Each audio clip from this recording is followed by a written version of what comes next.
Nos vamos a ir hasta Shanghái, vamos a saludar a nuestro compañero Sigor Aldama. Sigor, arratsaldeon.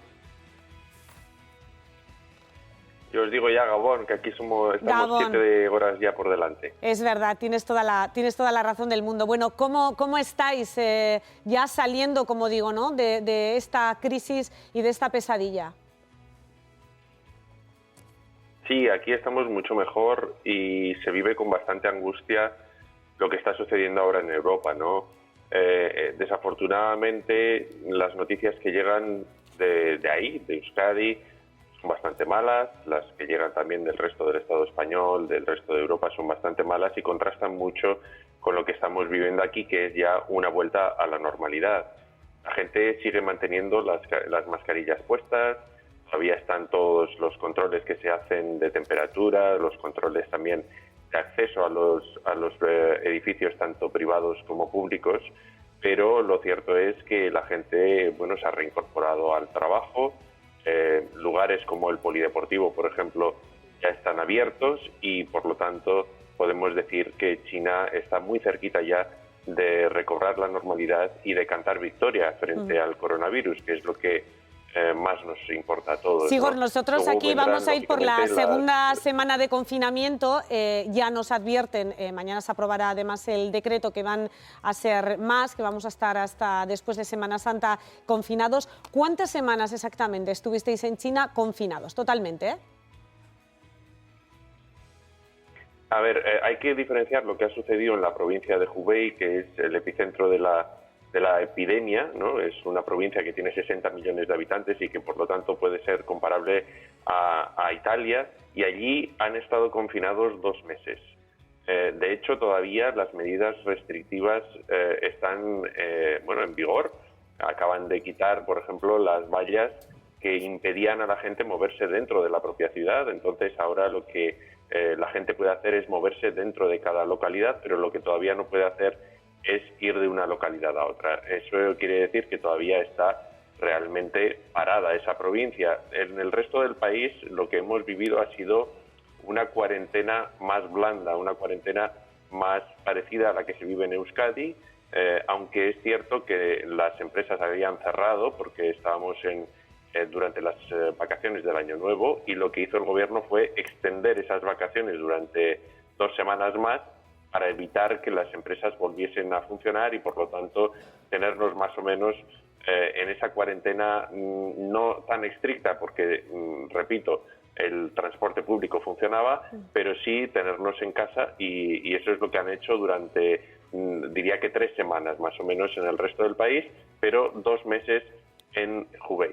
Sabes que hay un debate abierto, además intensamente durante el fin de semana aquí, y es si las medidas restrictivas deberían ser mayores y debería haber un cierre total de las empresas que no sean un servicio básico. ¿Qué se opina desde allí? ¿Cómo se ve las medidas que está desarrollando aquí el gobierno español? Hay preocupación precisamente por eso. Todavía no está probado qué es mejor, si cerrar todo, salvo los servicios esenciales, durante, por ejemplo, 1 mes, o dejar la economía a medio gas y que la agonía, por decirlo de alguna forma, se alargue durante más tiempo.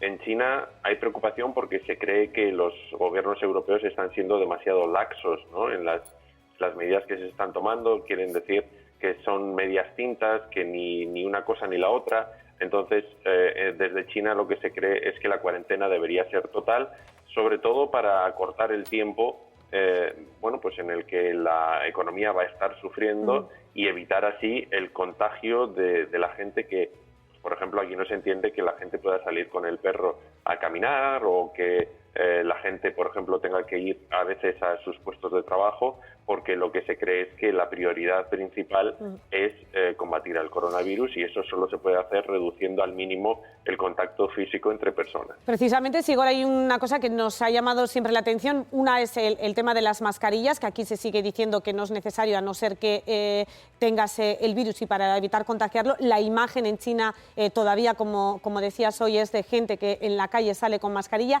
Y otra que nos ha parecido muy curiosa, y es el uso de los palillos. Los palillos que se utilizan para el ascensor, para ir a los pisos o para bajar o para subir. Cuéntanos, porque es algo que está extendido, ¿no?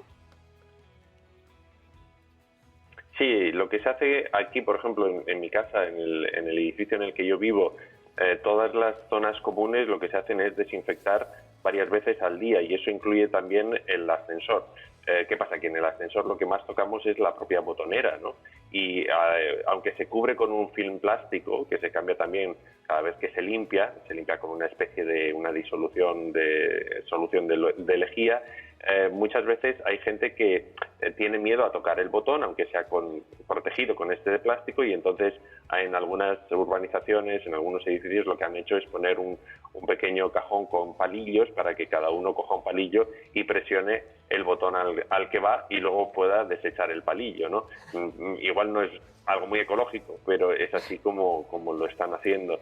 Y en cuanto al resto de medidas, las mascarillas aquí no han sido opcionales, han sido obligatorias. El uso es obligatorio y los expertos en China consideran que es importante utilizarlas porque hay mucha gente que está contagiada pero que no tiene síntomas. Estos asintomáticos están contagiados y pueden infectar a otras personas y así no solo se protegen ellos, sino que protegen al resto. El problema es que hay escasez de esas mascarillas y aquí, por ejemplo, se han racionado. Nos hemos tenido que inscribir online para recibir 5 por cada familia. Ya. Bueno, nosotros copiamos cosas que estáis haciendo allí porque de verdad que por lo menos hasta ahora os ha resultado bien. Así que, Sigor, un abrazo y te dejamos ya que descanses. Gabón. Venga, Gabón, eskerrik asko. Agur.